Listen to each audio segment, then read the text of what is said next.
কাউকে অপমান করার আগে, আঘাত করার আগে ভেবে দেখো, সেই একই জিনিস কিন্তু তোমার কপালেও জুটবে। আপনি যত বেশি ম্যাচিওর হবেন, তত মানুষের সঙ্গ হারাবেন। কেউ চলে যেতে চাইলে তাকে আটকাতে ইচ্ছে হবে না। কেউ অবহেলা করলে তার থেকে দূরে সরে আসবেন। কেউ পাশে না থাকলেও একা একাই দিন কাটাবেন। কেউ বিরক্ত প্রকাশ করলে তার বিরক্ত করা বন্ধ করে দেবেন। এভাবেই সবার থেকে দূরত্ব সৃষ্টি হয়ে যাবে। 5টি উপায় নিজের থেকে ঝেড়ে ফেলুন। 1.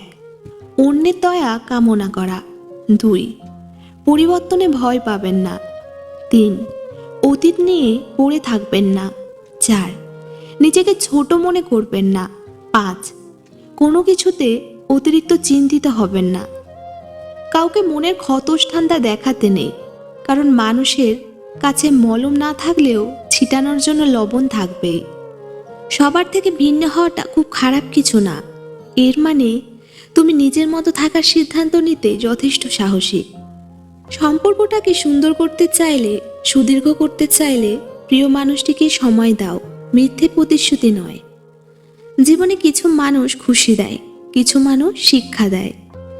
যে কাঁদায় সেও একদিন কাঁদবে। এটা অভিশাপ নয়, এটা হলো তার কর্মের ফল। খুশি দেয়া মানুষগুলো আপন নাও হতে পারে, কিন্তু সাধারণত কষ্ট আপনজনই দেয়। মানসিক শান্তি এমনই একটা জিনিস যার অভাবে শরীর হোক বা সম্পর্ক, কোনোটাই ভালো থাকে না। ভালোবাসা আর বিশ্বাস, এই দুটি জিনিস কখনো হারিও না। কারণ ভালো সবাইকে বাসা যায় না, আর বিশ্বাস সবাইকে করা যায় না।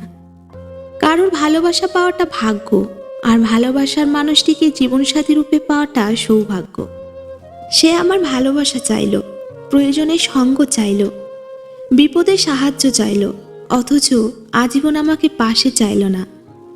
কিছু মানুষ আছে যারা জেদ বজায় রাখতে গিয়ে সম্পর্ক হারিয়ে ফেলে। আবার এমন কিছু মানুষ আছে সম্পর্ক বাঁচিয়ে রাখতে গিয়ে নিজের আত্মসম্মান হারিয়ে ফেলে। অনুভূতি ফুরিয়ে গেলে মানুষের গোলাপ ফুলের সুবাসও আর ভাল লাগে না। তুমি যখন ভালো করতে থাকবে, মানুষ তোমাকে হিংসা করতে শুরু করবে। না চাইলেও তোমার শত্রু জন্মাবে। কিছু মানুষ তোমায় ছেড়ে যাবে না, কিন্তু তোমাকে এমনভাবে বাধ্য করবে ছেড়ে যেতে, পরে বলবে আমি তো ছেড়ে যাইনি, তুমি ছেড়ে গেছো। অত্যাধিক রাগ কারোর জন্যই ভালো নয়। রাগ মানুষের মনুষ্যত্ব ও ব্যক্তিত্ব দুটোই ধ্বংস করে দেয়।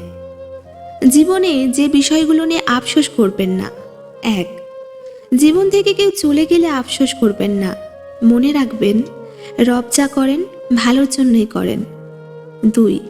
জীবনে সফল হতে দেরি হলে নিরাশ হবেন না, কারণ ভালো কিছু হতে সময় লাগবেই। 3.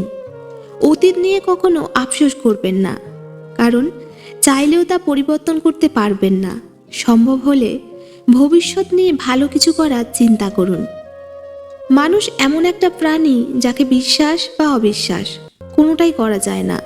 বিশ্বাস করলে ঠকতে হয়, অবিশ্বাস করলে হারাতে হয়। কখনো মানুষের কথা শুনেই কাউকে বিচার করতে যাবেন না, কারণ বেশিরভাগ সময়ই শোনা কথা ভুল হয়।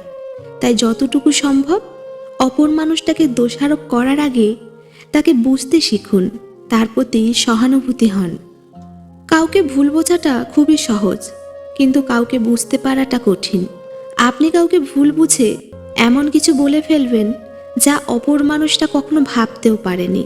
পরবর্তীতে বুঝতে পারলেন আপনার কাজটা ঠিক হয়নি, তখন আপনার আফসোস ছাড়া কিছুই থাকবে না। যারা প্রথমে অবহেলা পায়, শেষে দেখবেন তারাই বেশি সফল হয়। কারণ মানুষের প্রত্যেকটা অবহেলা তাকে নতুন কিছু করার অনুপ্রেরণা যোগায়। নিজের সমস্যাগুলোর কথা মানুষকে নয়, উপরওয়ালার কাছে বলুন। তিনি গোপনে শুনে গোপনেই তার সমাধান করে দেবেন। যারা অল্পতেই কেঁদে ফেলে তারা মানুষ হিসাবে খুব নরম মনের হয়। আর সত্যি কি জানেন, তারা জীবনে বেশি কষ্ট পায়। ভালো লাগা আর ভালোবাসা দুটি জিনিস কখনোই এক হতে পারে না। ভালো লাগা আর ভালোবাসা দুটোই আলাদা। যখন আমরা কারোর প্রতি তীব্র আসক্ত হয়ে পড়ি, তখন তাকে বলে ভালোবাসা। কিন্তু যদি আসক্তিটা অল্প মুহূর্তের হয়, তাহলে সেটাকে বলা হয় ভালো লাগা।